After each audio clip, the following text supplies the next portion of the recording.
Okay, so we're going to do the magic circle. This is one of the hardest things to explain, and I've seen it explained in so many different ways.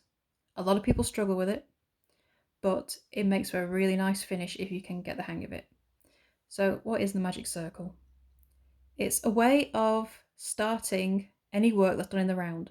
So a hat, the shower puffs are started this way, anything that's worked, baskets, anything that's worked in the round. So I'll start holding it around as normal, but instead of attaching your hook here, we're going to make a loop. Just like that. So tail end goes under.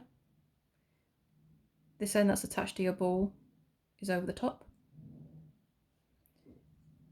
Hook into the loop and draw in this side that you've got pinched between your fingers.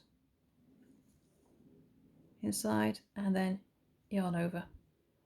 And that is your magic circle.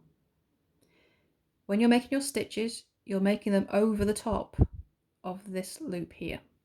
It's got to be where it's the double-sided. If you're doing them on where it's a single thread, you're working the wrong side. You've probably turned upside down.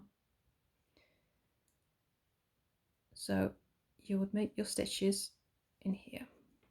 So you usually do this with single crochet to start, and I'll show you why the magic loop is such a great way of starting anything in the round. There are other methods. Oops, split my yarn. But this leaves the cleanest finish. Takes a few stitches. You usually do between 4 and 12 depending on what your pattern calls for. The shower puff is 30, but that's exceptional. It's usually between 4 and 12 when you're starting in a magic circle. And the reason for that is, it should be enough. You take this tail end and you pull, and it closes your circle so that you have a nice small gap in the middle.